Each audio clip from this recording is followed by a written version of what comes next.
Hey there, cool kids. I'm Josandi. Welcome back to my channel.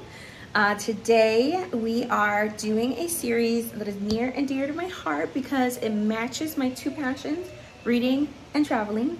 And so because I love Emily Henry, we're naming it Books We Read on Vacation. And I'm gonna take you guys on a journey today through Guanacaste, Liberia, Costa Rica.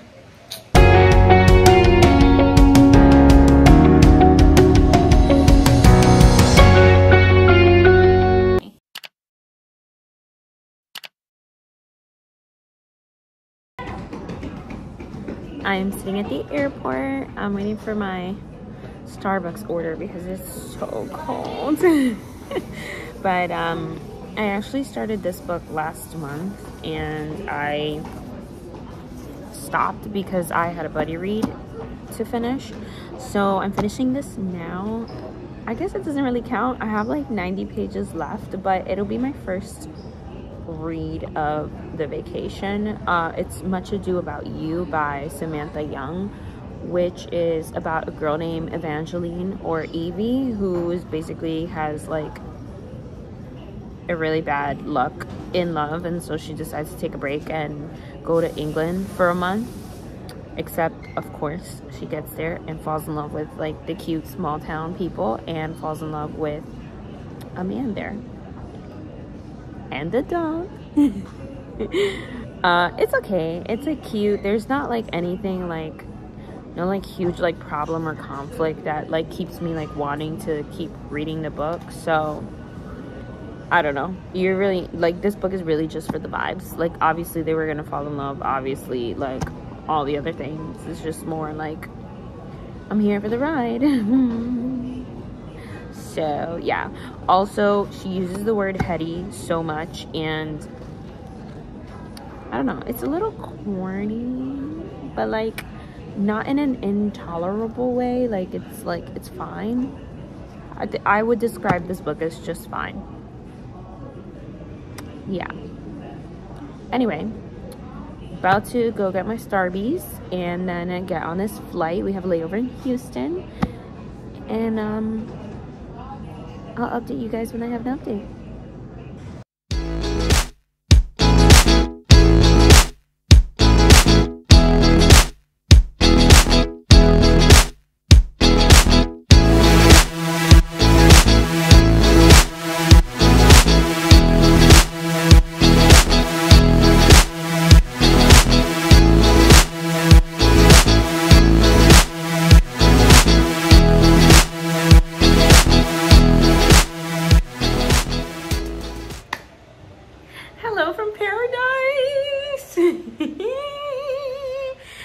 I feel so great. It's so amazing to be here.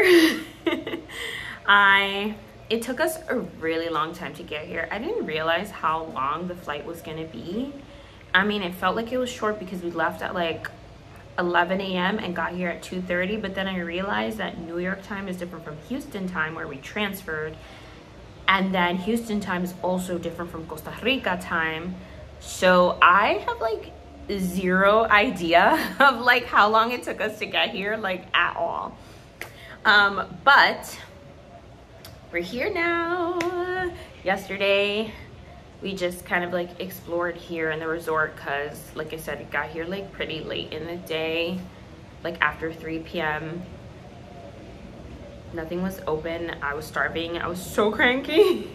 They have like a lull, I guess, where they close between lunch and dinner, and I hadn't eaten since the day before, so it was like 3:30 in the afternoon and I was so hangry. It was not even funny. But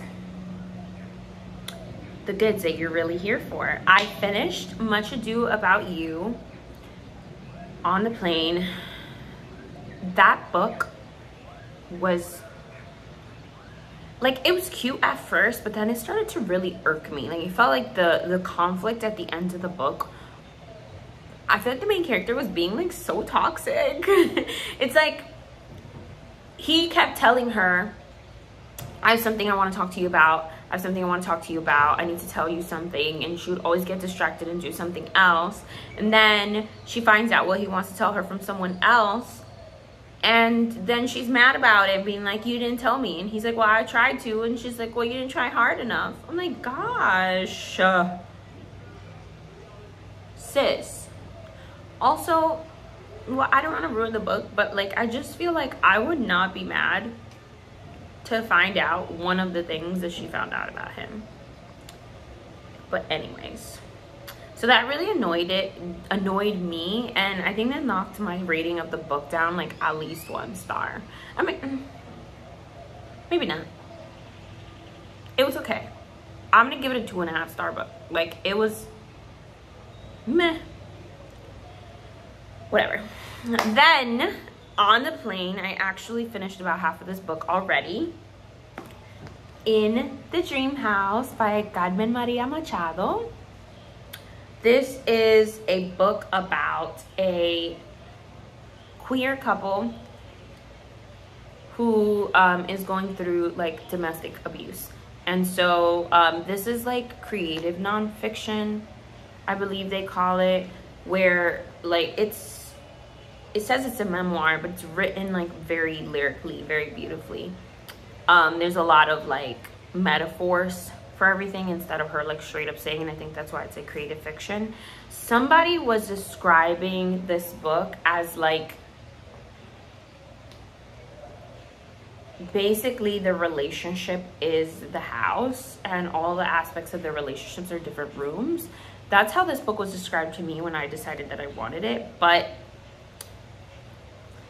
I don't know if I'm picking that up from this book. I mean, basically she does talk about the abusive partner is the girl in the dream house. And she does say like a lot of really, she has like a lot of really beautiful like metaphors with the house. I'll show you an example. So she says, in this way, the dream house was a haunted house. You were the sudden inadvertent occupant of a place where bad things had happened, and then it occurs to you one day, standing in the living room, that you are the house's ghost. You are the one wandering from room to room with no purpose, gaping at the moving boxes that were never unpacked, never certain what you're supposed to do. After all, you don't need to die to leave a mark of psychic pain. If anyone is living in the dream house now, he or she might be seeing the echo of you. Like, she's basically saying that if the girl is the dream house, then she's like the ghost because she's the past relationship, and like the outcome of their relationship will stay with the girl in the dream house until the next relationship. I just I could never think of a metaphor like that. It's like, it's beautiful and haunting and really sad, and I'm so invested in this book. I actually got through like half the book on the plane, including the other book, and I mostly slept, so like I flew through this book. It was so good. So yeah, I'm probably gonna finish this book today, and I'm so glad that I came prepared and I brought so many books with me because I'm literally flying through these. I'm so happy.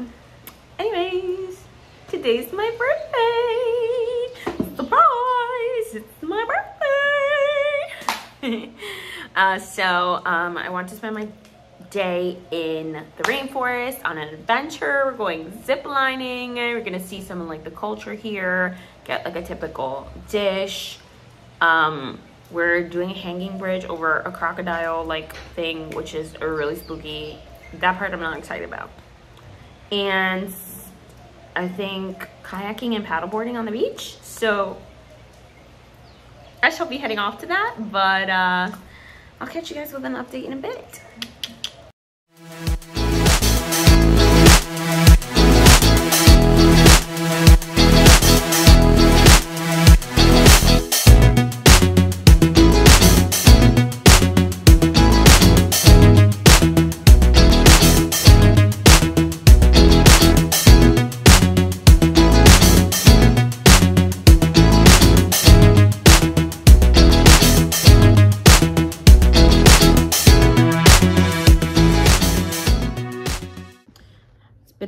little difficult to update you because we have a hotel room that's like right over the, so our balcony overlooks like the patio, and that's where they have like the stage and all the events and stuff like that, and they are constantly playing music for guests, and I'm not trying to get copyrighted, so here we are. We changed angles. The lighting is better here. Okay, like I was saying, difficult to update. The last time we spoke, and by we spoke I mean I spoke to you, because you can't talk, you're in the internet, but I'm ranting because I'm nervous because my friend is sitting right there and she can hear me.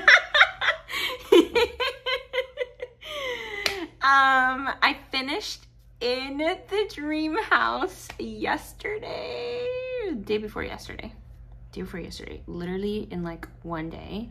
I refuse to rate that book because it's a memoir about a person's like, well, I mean, all memoirs are about person's personal experiences, but I won't rate it. I will say that it was really beautifully written. I feel like one of the reasons why I chose to pick up the book was because I had seen a booktuber mention that it was like a metaphor where like this abusive relationship, every room in the house is a part of the relationship. And as I was reading it, I didn't really get too much of that. I feel like she did reference the girl a lot and mentioned that like her partner at the time was the girl in the dream house.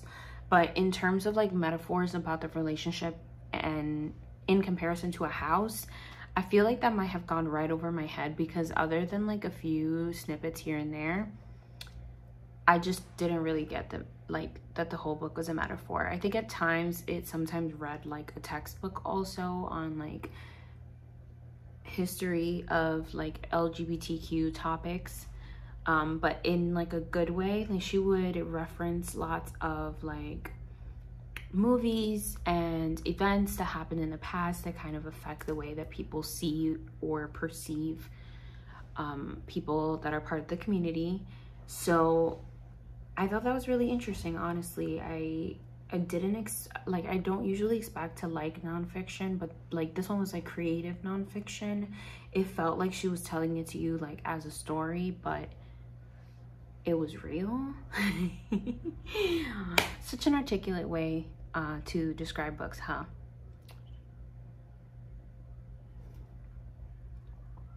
Anyways, that was that. I honestly haven't like read much since because we've had like pretty eventful days here.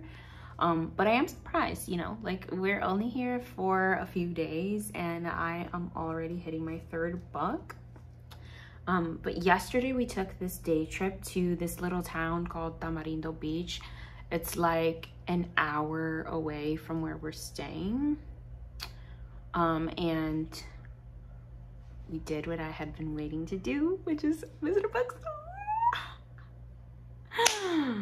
Ah, it was so much fun.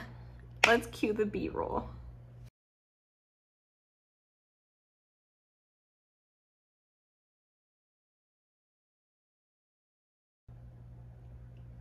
But yeah, I don't know.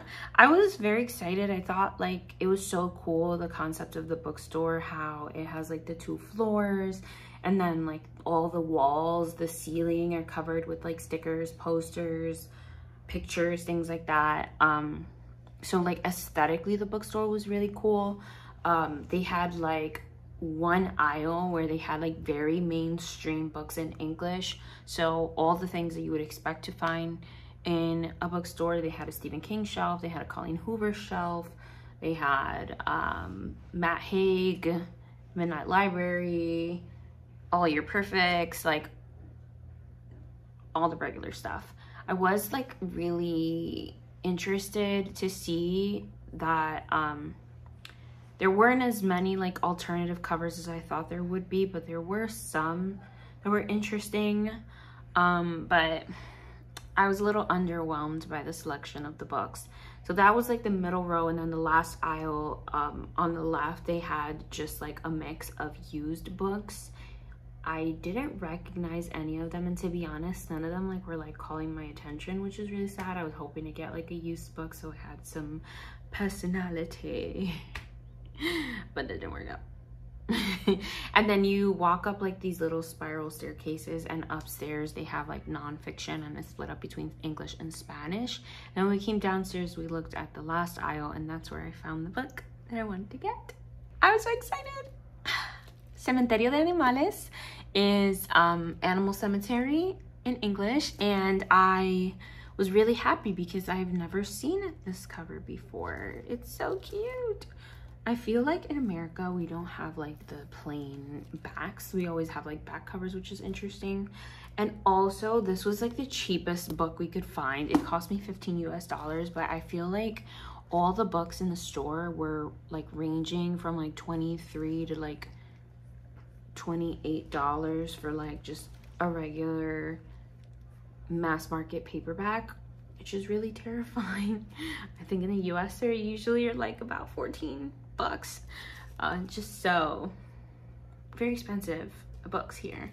And I found this one for 15, and I think I'm gonna try to tandem read it with the English version because I can understand writing in Spanish. I could definitely read it, like I can definitely make the sounds and pronounce the words, but I can't always tell you what they mean. Like my Spanish is very elementary, maybe middle, but I'm excited to do that, and I really love this cover. I think it's so interesting that they have to plastic wrap all the books here because it's so humid all the time that they probably would be really ruined. And the guy was so nice, he gave me some stickers. Apparently the owner also owns another bookstore, and it has like a little sloth logo, and so they have all the stickers there, and he gave it to us for free. So yeah, that was a really good time. And today I would start this, but friends, I took a chance and I started reading Hooked by Emily McIntire, which is a dark romance. So I googled, and from my understanding, is a dark romance is just like a romance novel but with like heavier themes, darker themes. So this one specifically is the Never After series, and in all of these she kind of reimagines a fairy tale, but they're like fractured stories. So Hooked follows, as you can probably guess, Captain Hook, and he is honestly like so much more demented in this book than he is like in regular. I mean, that makes sense because we probably know him from like the Disney movie, and those are obviously for children. But in this book, he is rivals with Peter Michaels, and Peter owns Nev Airlines. Yeah. So I think Peter, like, he's very rich, very well known, and he has some like ties in like not great places, and because of that he caused the death of Hook, Hook's uncle, or maybe his parents, his family. Okay, he's responsible for his family's death. And so Hook basically has this vendetta against him, and Hook also like deals with, he owns a bar called the Jolly Roger, and he does a lot of like shady business there. They transport drugs, they call it pixie dust. It's really interesting to see how this is like all the elements of the fairy tale world, but applied to real life. Like the Jolly Roger in the fairy tales, obviously like the ship, but in the story it's his bar. So I'm really excited to like see all of the aspects of real Peter Pan that she kind of like interweaves in here. And now that I'm thinking about it, I just got the Penguin Chalkboard edition of Peter Pan by J.M. Barrie, like the original book. So I might read that when I get home, see if I can't like pick up some more little nods to that in here, because I never actually read Peter Pan. But so yes, Peter has a daughter and her name is Wendy, and she's very sheltered, she's very innocent. She has grown up obviously with like privilege because Peter is like rich, but over the years he's become very neglectful, is never home and things like that because, you know, he's always traveling doing his business. And so when Peter moves Wendy into the town where Hook lives, Hook sees that as an opportunity and he's like, oh, I know how I'm gonna get my revenge on Peter. He then proceeds to ask Wendy out, and I think he kind of wants to like dangle her in Peter's face before he kills him, and that's like his revenge plot. Except that according to the blurb in the back of the book, and according to the rules of all romance books, he's gonna fall in love with her, right? Like, it's a natural course of action here. So yeah, I don't know. It's like very crude language and very violent as well. So, you know, just watch out if that is like triggering to you. But I honestly am already 80 pages in like one day, and I don't know, this is like giving like, is this gonna be my guilty pleasure? I never really been a romance girly before, but like, why do I like this? I can't explain it. Like, I wouldn't say that the writing is anything like exceptional. Like every romance novel has its cringe moments, but for some reason I'm very invested, especially because there are these girls, Wendy's friends, and one of them, she's a huge witch with a B, and she has a huge crush on Hook. So when Hook goes for Wendy, I'm like, I'm here for the drama. You deserve it because you're a witch. Obviously, I like when people stir the pot. Yeah, so I think that's kind of why I flew through like so many pages today, because I couldn't wait to find out what the friend's reaction was going to be when she found out that Hook had asked Wendy out, even though she's been pining over him for so long. With that being said, I've literally been talking for like 20 minutes straight now. Hopefully I edit this out so you guys don't have as much dealing with my talking as I do.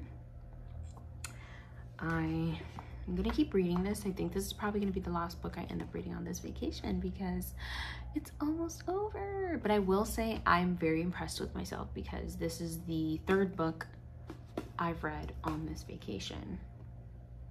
I don't think I've ever read this many books on a vacation ever before. So, we'll see.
relaxing. We went to the pool and just like walked around like the little like town of the resort, because it is very like little shops, the spa, etc. So I think I'm gonna sit here and decorate my reading journal a little bit with some stickers I got. They're so cute. And then head to lunch.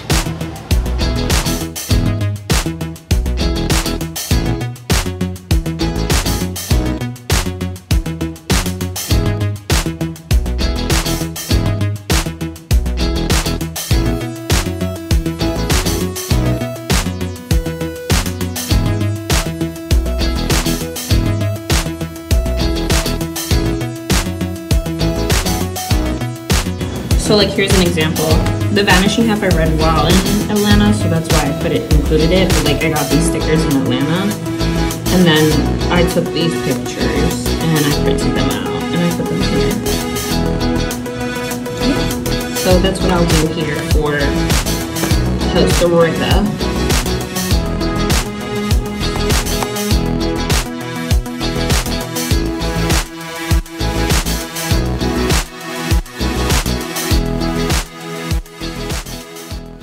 I was able to finally finish, and by finally, I don't know why I said finally, it literally took me one day to finish the book, but I finished hooked on the plane ride home. It literally took me like 4 hours to finish this book, which says a lot, because it's, you know, not the thinnest book.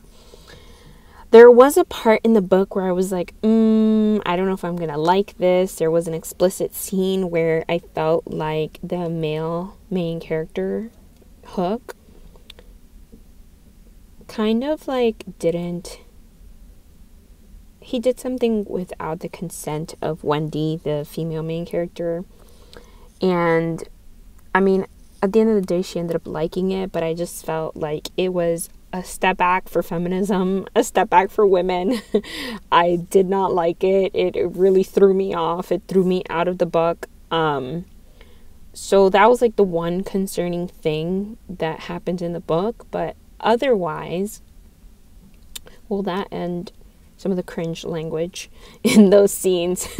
But other than that, I really ended up actually enjoying like the plot line of this book. I thought it was super interesting. I was like really interested, especially in like there was like a little bit of drama between Wendy's dad and also like the girl drama, like the cat bites. I was so here for. That was very exciting. I was very excited. And there were parts where I was like, are you really not going to tell us what happened? But then you would find out later on. So like I got all the answers that I wanted. And it was great. So yeah, I would say, again, this is not like a super lyrically and beautifully written book, but it was it did the job. It was very entertaining, and I'm considering maybe reading a couple others in the series to get out of this book buying ban that I'm on, because I just got even more books for my birthday, and every time I think I've brought my TBR down, I get more books. So anyways, that being said, since I'm home, that means this vlog is over. I'm really sad, but Costa Rica was really fun, and I don't know if you could tell, but I was able to tan the last day. I definitely recommend Costa Rica if you have not been, and if you have been, I still recommend it. It was really nice. I really wish that I had had an opportunity to get to see like the city side of it, but I'm glad that we were able to stay in the rainforest. And kind of like explore. I saw lots and lots of animals, lots of like iguanas. Like these huge iguanas would show up in the morning in the resort, like 5 of them. It was kind of scary, but also really cool. And then they had the little tiny ones. They were so cute. But yeah, it was nice to be in nature, nice to get away. But now back to the grind, and I'll see you when I see you next. Bye!